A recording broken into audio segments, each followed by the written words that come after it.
খবর আছে। না ঠিক আছে ঠিক আছে, তোমাকে একটু নর্মাল করে নিতেছি, তারপরে আবার একটু বাইট করবো, দেখি যতটুকু আছে বের করে দিই। বাসা কোথায়? 15। তাহলে এটাকে চিকিৎসা আরো 6 দিন করতে হবে, কারণ কি যে পুজ হয়ে গেছে কিন্তু জীবাণু আছে, এটা আবার গ্রো করবে। তো এই কারণে অ্যান্টিবায়োটিকটা চালাইতে একদম ভালো করে তারপরে আবার পাঠাই দিয়ে ওই যে জায়গা মতো। ঠিক আছে,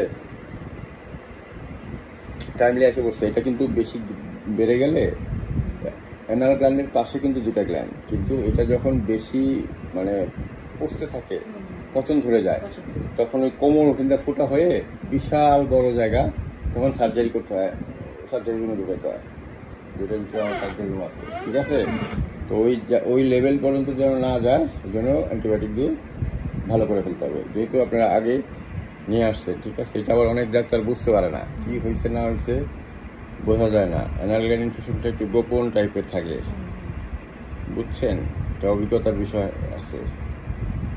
সিনিয়র ডাক্তাররা পারে, সিনিয়র ডাক্তাররা মোটামুটি।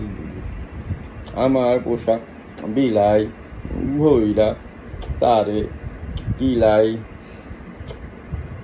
বিলাই বলে মেয়াও, আমারে কুলে নেও। আমি এমনি ভদ্র, কিন্তু আপনি আমার ব্যাক পার্টে হাত দিয়েছেন, এই জন্য আমি আপনাকে কামড় দেওয়ার ট্রাই করছি, কিন্তু পারি নাই।